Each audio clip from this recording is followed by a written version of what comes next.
Supine position, bar bent row. So supine position, palm up, so a supinated grip, right? Primary supinator is the biceps brachii, so by virtue of supinating your grip, you will encourage a little bit more biceps engagement. Certainly you'll be you'll be creating a situation of greater mechanical advantage for that muscle fiber. The other big benefit of this exercise in this format with the palms up is that you're getting a slightly externally rotated humeral position, which commonly makes it a little bit more intuitive to set your scapula in the appropriate position, right? By getting close. One of the things you're looking to avoid on a row position is when you pull back, we don't want to have anterior humeral translation, right? That's usually indicative of too much upper trapezial engagement, not enough of the posterior retractors, and perhaps a little bit too much in terms of that elevation of your scapula. So when you're rowing, you want to be able to set your scapula back and down a little bit and then pull such that this whole unit stays engaged. We're not losing that at all. The palm up position makes that a little bit more accessible. So you're going to set your bar up as you normally would for a bent row. Take a grip that's somewhere in the realm of, hip. We want to be somewhere in the realm of shoulder width. Depending upon your unique anthropometry and other limitations, a little bit of variance is acceptable here. We don't want to be too crazy, too wide out, right? From here, you're going to take your grip, set your tension, step back just a little bit, hinge into position. Remember, hinging versus bending. We're going to drive our hips back, keep that low spine engaged, keep things nice and tight.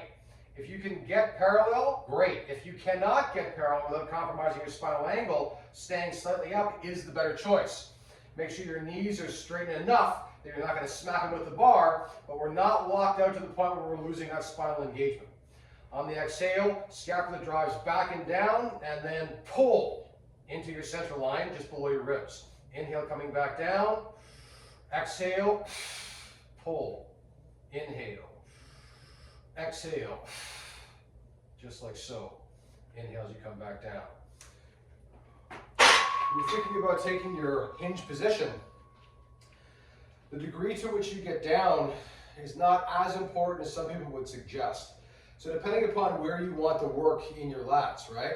If, for example, we're staying at a slightly higher angle position, we'll be working a certain area. If we come down a little bit lower, that same area is working with a little bit less bias activation. So allow the depth to which you're going, first and foremost, be a function of maintaining your spinal angle. When you're setting up in your hinge, same as with a deadlift, we're pushing our tush back and holding that tension in our low back. We don't want to lose any of that tension, right? Keep those spinal vertebrae stuck together. Real nice, right? We want them all working together. We don't want to have any distraction of those vertebrae under load. So when you're in position, as I say, you're sliding back and holding that tension, right? Drive the elbows back, palms forward, pulling up with that tight musculature. Make sure you're doing this, you're thinking about pulling with your lats. That's the primary agonist for this exercise. There are a number of synergists, rhomboid, medial trapezius, posterior deltoid, biceps brachii, a bunch of stuff is going on. But the main driver of this movement, the main driver is to pull your shoulder blade, your elbows back in that format, is going to be lats supported by posterior deltoid and medial trapezius. So when you're thinking about the exercise, just think about lats, lats, lats, right? So last time, you have the bar, you're in position, hinge, set scapula down, exhale, pull into your center line. Inhale as you come back down.